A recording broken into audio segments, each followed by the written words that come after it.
Wah, gue ada pertanyaan buat kalian.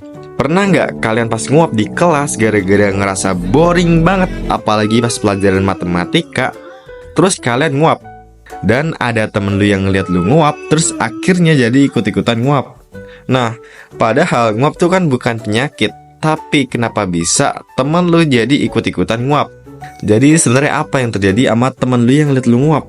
Apakah nguap itu semacam bakteri yang bisa nular, atau mungkin nguap itu emang disetting buat nular satu sama lain? Oke, langsung aja kita bahas. Biasanya kan kalau gue jelasin itu ke definisi terlebih dahulu kan. Nah, tapi buat kali ini nggak usah, karena kalian juga tahu nguap tuh kayak gimana. Kalau nggak tahu tuh kayak gini nih. Wah, nah udah tuh. Sebelum kita mulai ke jawaban apakah nguap itu beneran nular, kita pahamin dulu kenapa kita bisa nguap. Jadi kalau lo nggak tahu, tubuh kita tuh selalu punya reaksi otomatis buat ngembaliin ke kondisi semula. Contohnya tuh kayak kita getar pas panik biar bisa lumayan tenang di tubuh bagian lain. Nah, kalau nguap itu biasanya kan pas lagi ngantuk, capek, sama bosen kan. Ibaratnya tuh kayak kita pas ngantuk aja. Tubuh kita butuh yang seger-seger, makanya mulut kita nguap biar udara dingin masuk.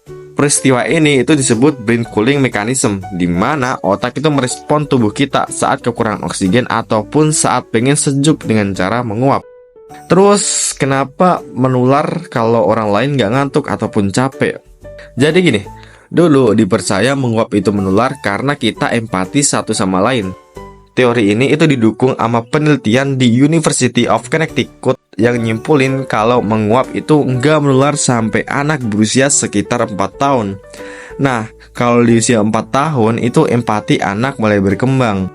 Penelitian lain di tahun 2015 juga membahas tentang menguap yang menular pada orang dewasa, di mana mahasiswa diminta untuk menonton klip video orang menguap, dan hasilnya itu nunjukin kalau mahasiswa yang empatinya rendah cenderung tidak menguap.